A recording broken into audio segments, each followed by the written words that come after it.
આઈએ પ્રથમ સ્કંદમાં પ્રવેશ કરીએ. પ્રથમ સ્કંદ એને અધિકાર લીલા કહેવામાં આવે છે.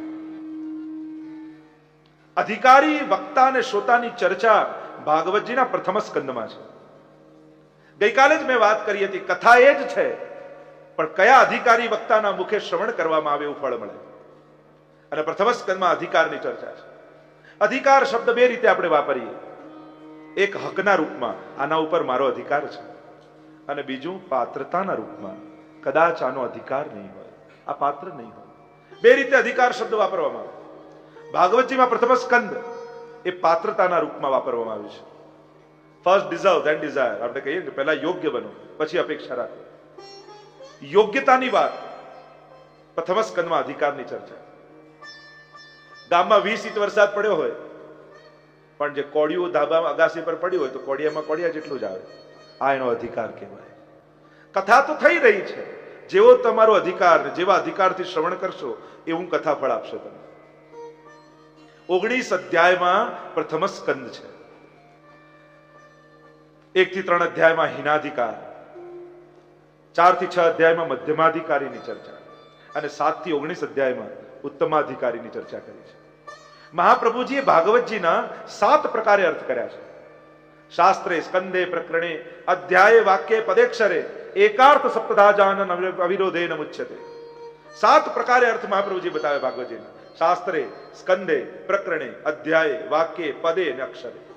અક્ષર અક્ષરના અર્થ મહાપ્રભુજીએ ભાગવતજી પરની ટીકા સુબોધનીજી રખી છે, અને સુબોધનીજીમાં અર્થો કર્યા. ભાગવતાર્થ પ્રકરણ અને સુબોધનીજી, આ બંને જગ્યાએ ભાગવતજીના અર્થો મહાપ્રભુજી પ્રગટ કર્યા છે. ભાગવતજીને પ્રમાણ ગ્રંથ રૂપે હિન્દુ સમાજમાં કોઈએ આદર આપ્યો હોય તે શ્રી વલ્લભાચાર્યજી આપે છે. કારણ કે 3 ગ્રંથો પ્રમાણ રૂપે સ્વીકૃત હતા, બ્રહ્મસૂત્ર, વેદ અને ગીતાજી. પણ મહાપ્રભુજી એવા આચાર્ય હિન્દુ ધર્મના થયા કે જેમણે ભાગવતજીને પણ ચોથા પ્રમાણ ગ્રંથ તરીકે સ્વીકૃતિ અપાવી છે.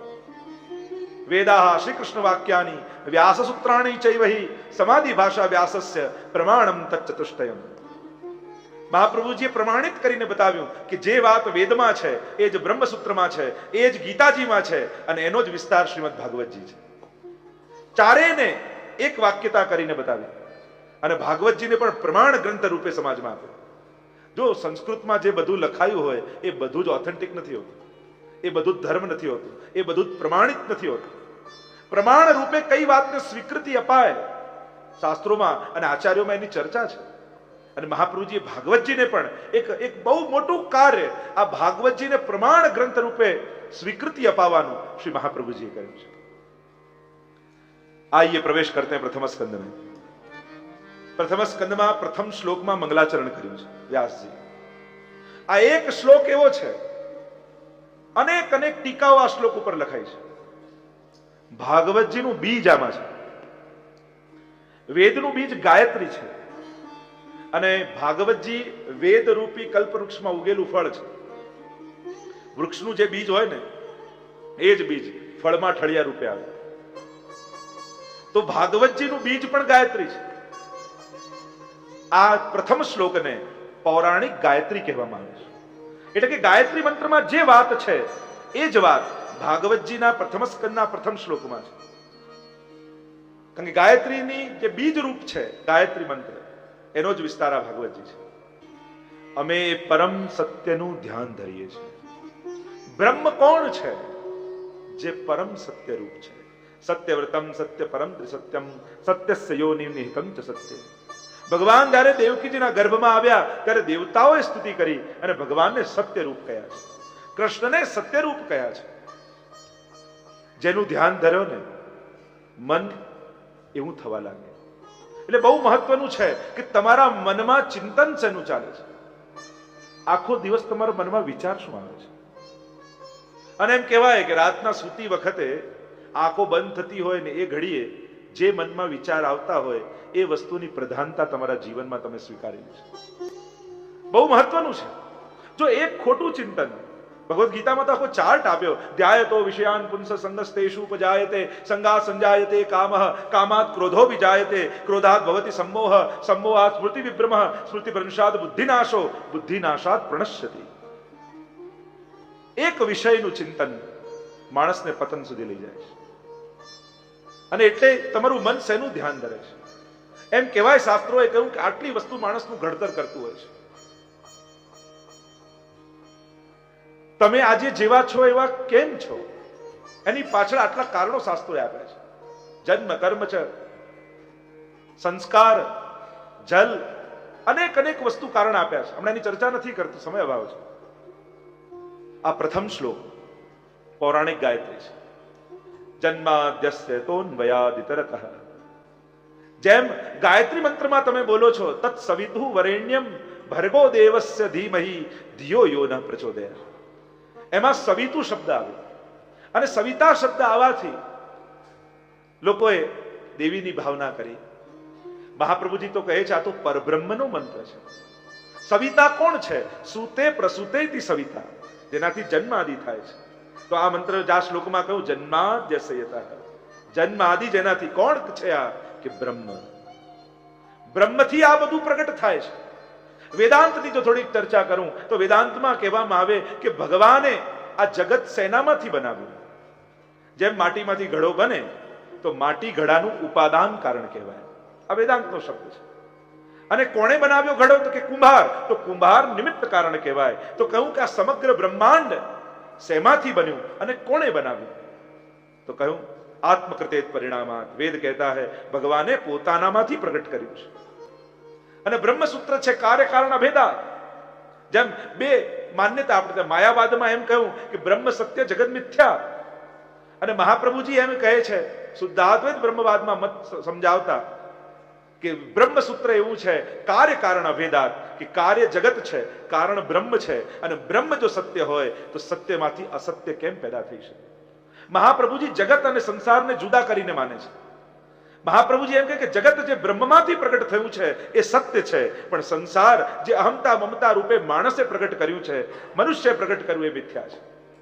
ફરી પ્રશ્ન માયાવાદમાં આવ્યો કે તમે જગતને સત્ય માનો તો સત્ય તો એને કહેવાય જે ત્રિકાલા બાધિત હોય, જેનો ક્યારે નાશ ન થતો હોય.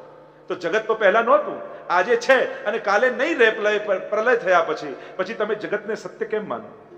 તો મહાપ્રભુજી કહે અહીંયા ઉત્પત્તિ અને નાશ નથી, અહીંયા તો આવિર્ભાવ અને તિરોભાવ છે. થોડુંક તમને શુદ્ધાદ્વૈત બ્રહ્મવાદ સમજાવું. મહાપ્રભુજીનો જે મત છે, મહાપ્રભુજી ઉત્પત્તિ નથી માનતા, આવિર્ભાવ માને છે કે બ્રહ્મ પોતે જ જગત રૂપે આવિર્ભૂત થાય છે. જેમ કાચબાનું ઉદાહરણ વેદાંતમાં આપવામાં આવે, કાચબાને જ્યારે કાર્ય ન કરવું હોય ત્યારે પોતાની ઇન્દ્રિયોને અંદર સમેટી લે, અને જ્યારે ચાલવું હોય ત્યારે પોતાના પગ અને મુખને બહાર કાઢીને ચાલવા લાગે. એમ બ્રહ્મ પણ જ્યારે એને લીલા કરવી હોય, ક્રીડા કરવી હોય, ત્યારે પોતે જ બ્રહ્મ જગત રૂપે પરિણમિત થાય, એ આવિર્ભાવ. અને જ્યારે લીલા સમેટવી હોય ત્યારે પોતાનામાં તિરોધાન જગતનું કરી. અહીંયા ઉત્પત્તિ અને નાશ નથી, આવિર્ભાવ અને તિરોભાવ છે.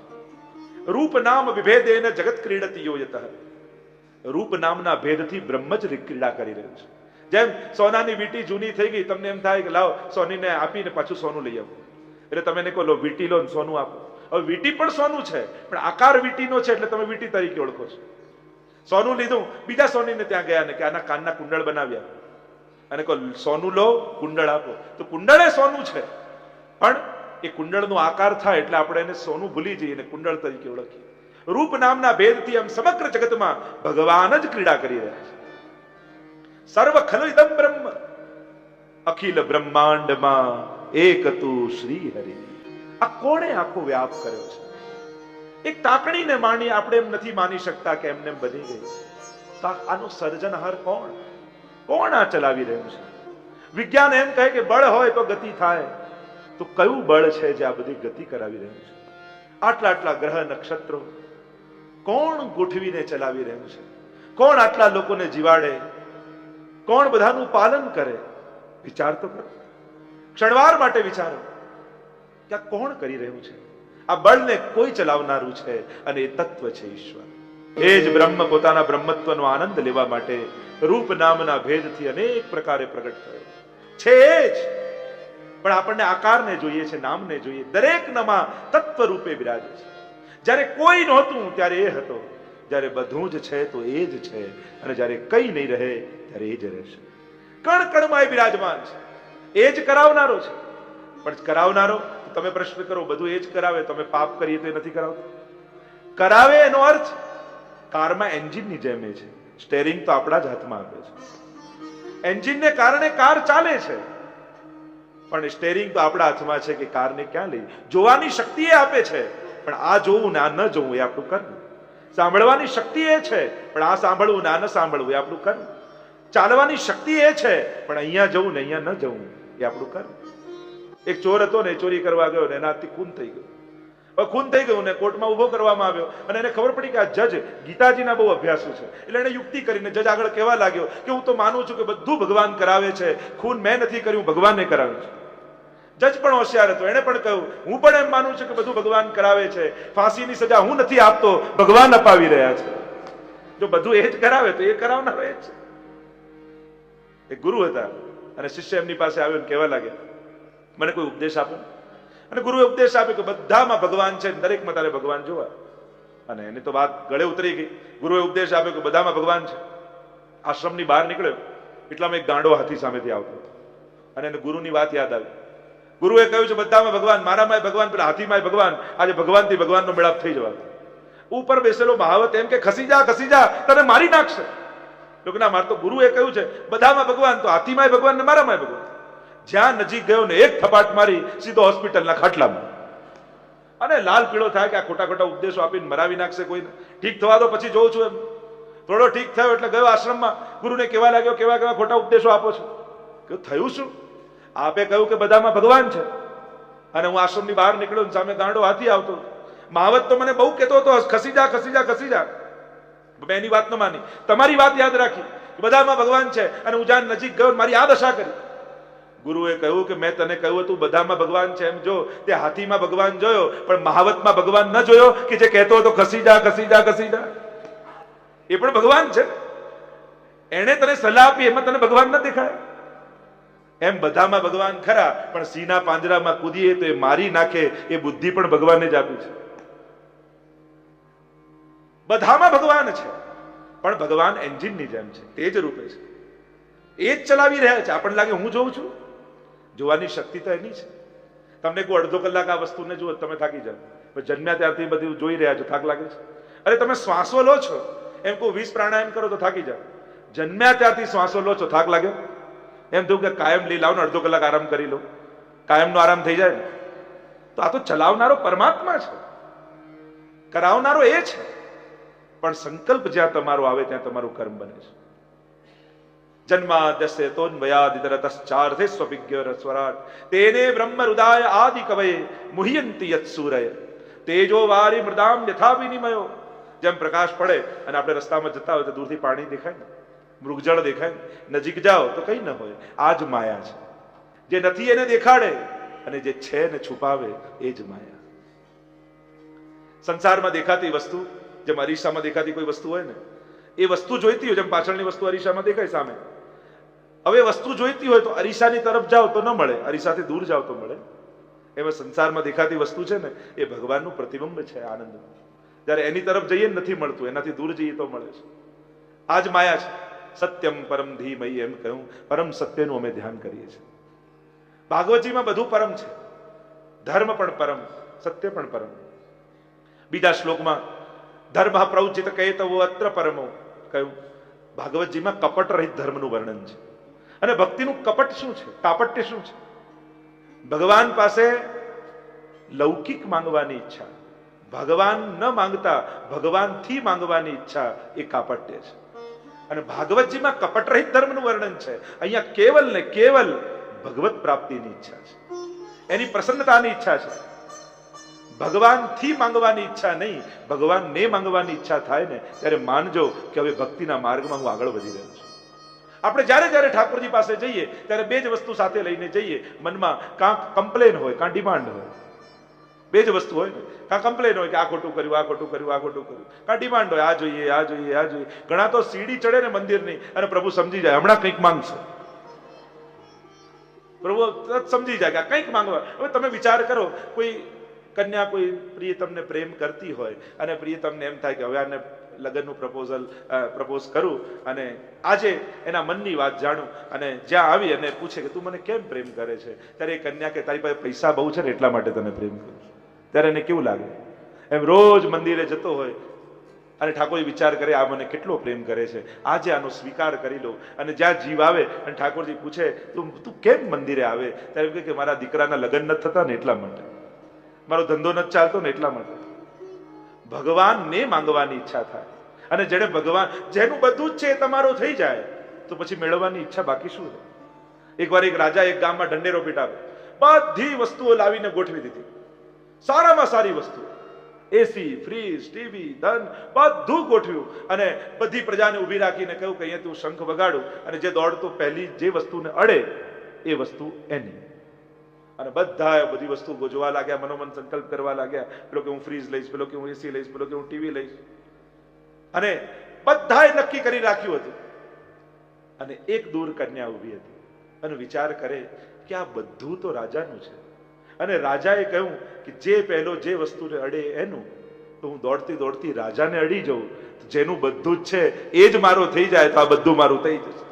અને જ્યાં રાજાએ શંખ વગાડ્યો બધા કોઈ વસ્તુને પકડવા દોડ્યા અને પેલી કન્યા દોડતી દોડતી આવીને રાજાને પકડી લીધી અને કહ્યું રાજા આપે કહ્યું હતું કે જે વસ્તુ અડો એ તમારી, હવે તમે કોના? કે તારા. તો કહ્યું આ બધું કોનું છે? કે મારું.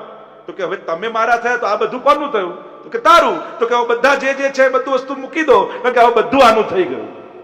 એમ જ જેને ભગવાનને પકડ્યા એનું બધું જ થઈ જાય.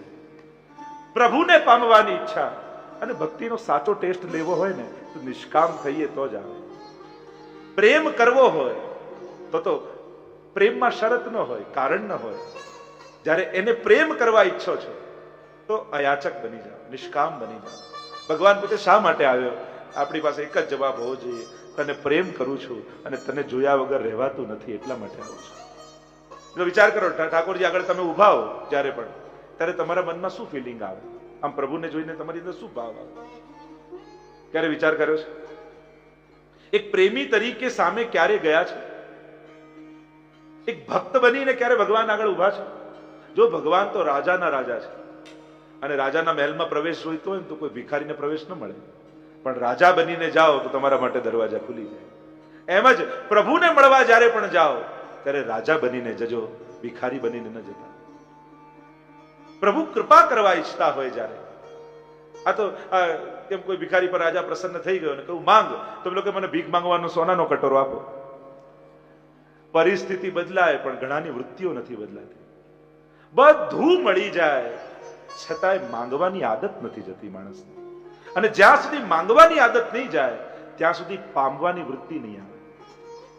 જો રાજા અને ભિક્ષુક આ કોઈ પરિસ્થિતિઓના નામ નથી, આ વૃત્તિઓના નામ છે. મેં તો ઘણા લોકો એવા જોયા, એટલું બધું ભગવાને આપ્યું હોય છતાંય માંગવાની વૃત્તિ એની ન જાય. સમાજમાં, સંસારમાં હંમેશા ડિમાન્ડિંગ નેચર વાળો જ રહે.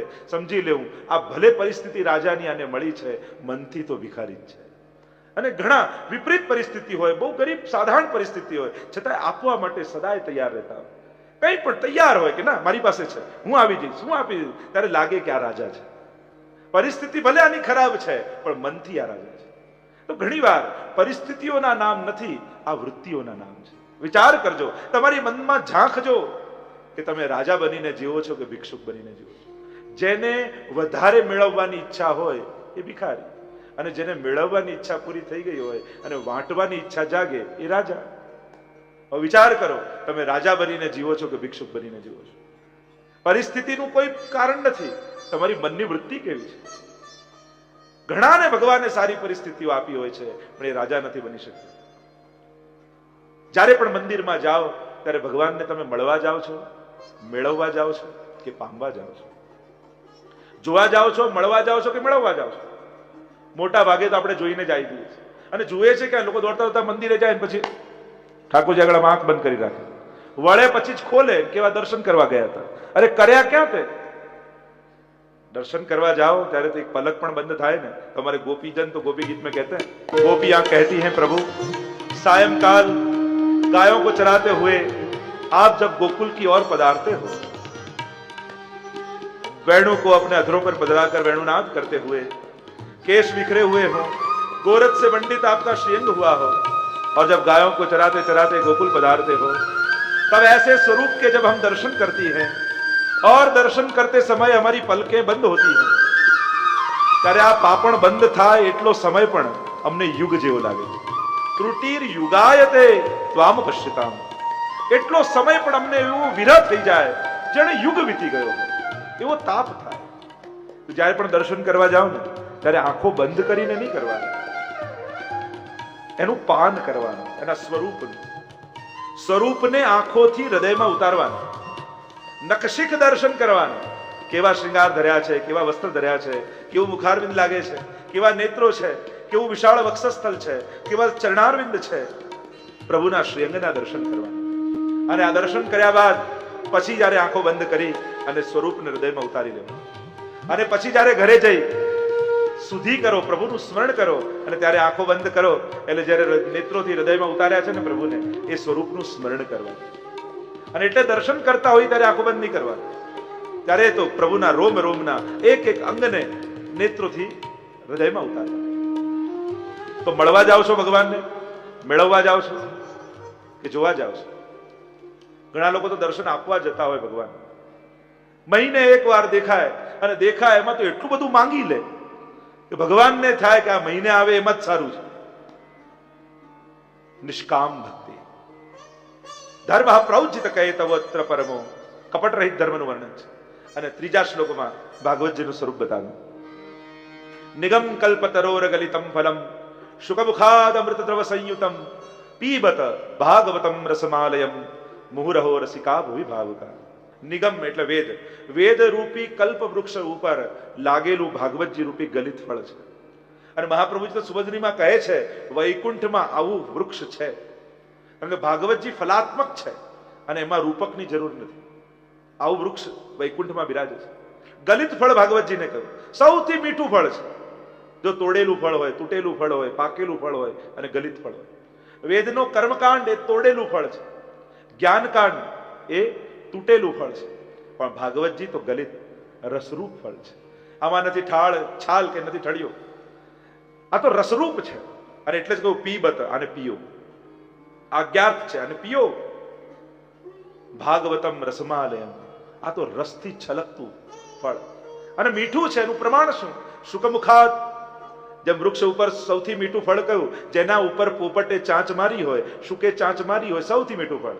તો કહું આ પણ મીઠું છે. એનું પ્રમાણ શુકદેવ રૂપી શુકે પણ આમાં ચાંચ લગાવી છે. શુકમુખાદ અમૃત દ્રવ સંયુતમ પીબત ભાગવતમ રસમાલયમ, આ તો રસનો આલય છે. સર્વ નવે નવ પ્રકારના રસો આમાં બિરાજે છે. તો આમાં થાય, અરે રસોમાં તો ભયાનક રસ પણ હોય. ડરવામાં જો રસ, જ્યાં રસ હોય ને ત્યાં જ ગતિ થાય. જેને જ્યાં રસ હોય ત્યાં ગતિ હોય. બાળકને ક્યારેક કેવું પડે બેટા ટીવી તો જો અડધો કલાક, આવું કેવું પડે? એ ત્યાં જ હોય, કારણ કે ત્યાં એને રસ છે. જ્યાં જેને રસ ત્યાં એની ગતિ. તો આ તો રસરૂપ છે. સર્વ રસો ભાગવતજીમાં બિરાજે છે. તો કહું ભયાનક રસ, એમાં રસ હોય એમાં ગતિ થાય કે આ ભયાનક પણ રસ છે. તમે ટિકિટ ખર્ચીને પૈસા આપીને હોરર મૂવી જોવા નથી જતા? હવે ત્યાં ભય જ છે, પણ ભયમાં પણ રસ છે એટલે જ તમે ત્યાં જાઓ છો. લોકો ટ્રેકિંગ માટે જાય, થાકી જાય, પરસેવે રેબઝેબ થઈ જાય, તો એમ કહે કે આટલું બધું ખર્ચીને થાકવા જાઓ છો? કે ના, એમાં રસ છે એટલે ગતિ છે. નવે નવ પ્રકારના રસો મનુષ્યનું આકર્ષણનું કારણ હોય છે.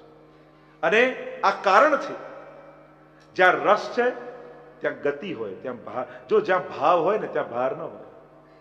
જ્યાં તમારો મનનો ભાવ હોય ત્યાં ભાવ. જો સેવામાં તમને ભાવ હોય, ઠાકોરજીની સેવામાં દોડી દોડી દોડીને સેવા કરો, ત્યાં ભાર ન લાગે, ત્યાં આનંદ આવે. ત્યાં સેવા કરીને થાકીને બેસો ને, એ થાકવાનો આનંદ હોય, એમાં એક શાંતિ હોય, બહુ આનંદ આવે. ભલે થાકી ગયા તમે દોડી દોડીને, પણ એ થાકવામાં રસ, એમાં આનંદ. એકવાર એક પર્વતની ટોચ ઉપર એક મંદિર ને બધા યાત્રાળુઓ જતા હતા દર્શન કરવા માટે, અને આખા યાત્રાનો સંઘ ચડતો હતો પર્વત ઉપર. એમાં એક 7 વર્ષની નાનકડી દીકરી 3 વર્ષના પોતાના નાનકડા ભાઈને ખોળામાં લઈને ચડી રહી. અને બધા જુએ કે આટલી નાની દીકરી પોતાના ભાઈને લઈને ચડી રહી છે, એને દર્શન કરાવવા લઈ જઈ રહી છે. દોડતી જાય. અરે બધા યાત્રાળુ થાકી ગયા એટલે બધાને થયું આ દીકરી પણ આ છોકરી પણ થાકી ગઈ હશે. ત્યારે બધા યાત્રાળુએ કહ્યું કે બેટા આ ભાર મૂકી દે, અમે લઈ લઈએ. ત્યારે દીકરીએ કહ્યું આ ભાર નથી, આ મારો ભાઈ છે. અને જ્યાં ભાઈનો ભાવ હોય ત્યાં ભાર ન હોય. જ્યાં ભાવ હોય ને ત્યાં ભાર ન લાગે. તો રસ છે ત્યાં ગતિ છે. રસમાલયમ મુહુરહો રસિકા ભુવિ ભાવુકા, વારંવાર આનું પાન કરો, વારંવાર પીઓ. કહ્યું કે ક્યાં સુધી? કે આલયમ, મોક્ષ મળી જાય છતાંય પીતા રહો. આ કર્ણેન્દ્રિયોમાં ભગવદ કથાનો રસ પ્રગટ થઈ જાય ત્યાં સુધી પીતા રહો. કથા ફલિત થઈ ક્યારે કહેવાય? જ્યારે બીજી કથા સાંભળવાની ઈચ્છા થાય તો માનવું આ કથા ફલિત. અતૃપ્તિ અને અસંતોષ પેદા કરે છે ભગવત કથા. અતૃપ્તિ અને અસંતોષ લૌકિકમાં ખરાબ, અલૌકિકમાં સારું. લૌકિકમાં મળે તો સંતોષ આવવો જોઈએ, અને અલૌકિકમાં સેવા મળે તો અસંતોષ પેદા થવો જોઈએ. હજી સેવા ક્યારે મળે, વધારે સેવા ક્યારે મળે, હજી કથા ક્યારે સાંભળું, ફરી કથા ક્યારે સાંભળું, આવી અતૃપ્તિ આવે ત્યારે માનું કે કથા ફલિત થઈ. કથા તો જીવનનો રસ આપે છે. અમારા વ્રજના સંતો કહે ને કે તમે પાન ખાઓ તો ચૂનો નાખો, સોપારી નાખો, વરિયાળી નાખો, મોઢામાં મૂકો તો મોઢા પર લાલાશ ના આવે, પણ કથ્થો લગાડો ને અને પછી પાન ખાઓ તો ચહેરા પર લાલી આવે. એમ જેના જીવનમાં કથા આવે એના ચહેરા પર લાલી આપમેળે આવી જાય, એના જીવનમાં પ્રસન્નતા આપમેળે આવી જાય. આ કથા એ તો જીવનમાં પ્રસન્નતા પ્રગટાવનારી છે. વારંવાર આનું પાન કરો એમ કહ્યું.